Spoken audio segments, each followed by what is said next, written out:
Session 2, How Spiritual Metabolism Works, Growth Mode versus Growth, Survival Mode, Spiritual Metabolism, Reframing, Reprocessing, Recycling, Resilience.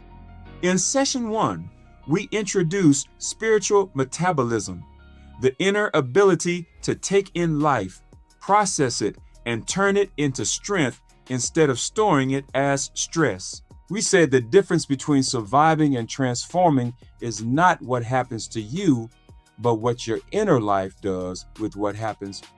Today in Session 2, we're going deeper into how this system actually works. Think about physical metabolism. When your body is healthy, you eat food. It gets broken down.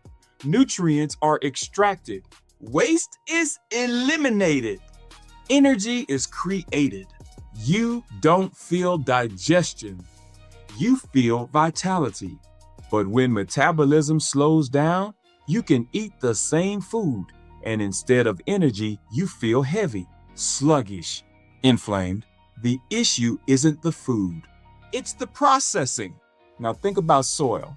Healthy soil absorbs rain. Compacted soil resists it. Healthy soil circulates nutrients. Compacted soil suffocates roots. You can plant good seed in unhealthy soil and still get weak growth. Your inner life is soil. When pressure hits, conflict, grief, betrayal, overload, leadership strain, your system either absorbs and processes or it compacts. And survival mode is compaction. I've seen this in people whose names I will never share. A leader who could command a room but could not sit quietly without anxiety rising in his chest. A woman who rebuilt her life after addiction, strong and steady, yet still carrying shame that never fully decomposed. And I've seen it in myself. There were seasons where I was strong externally and tight internally, productive, reliable, faithful, but underneath, compressed, like soil that had endured too much pressure without being loosened. That's survival mode. Survival mode keeps you upright. It was never meant to grow you.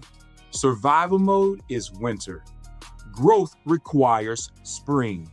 Spiritual metabolism is your capacity to shift back into growth mode after winter. To receive reality without hardening. To process pressure without shutting down. To convert pain into perspective instead of storing it as tension. Let me say this clearly in every episode. This is not a psychological treatment program. This is a spiritual transformation conversation. We are talking about how the soul processes experience in truth, in reflection, in the presence of God. But if you feel you need a licensed psychologist, psychiatrist, or professional counselor, do not hesitate to seek one. There is no contradiction between faith and therapy. There is wisdom in support, and we will talk more about that in the next session. For today, here is the closing question for Session 2-5. Where did your life require you to harden, and have you ever softened again? In Session 3, we will continue defining spiritual metabolism by looking at what stored pain looks like when it's not processed. Session 3, Stored Pain, when strength becomes tightness. Spiritual metabolism, reframing, reprocessing, recycling, resilience. Because what you don't process, you carry.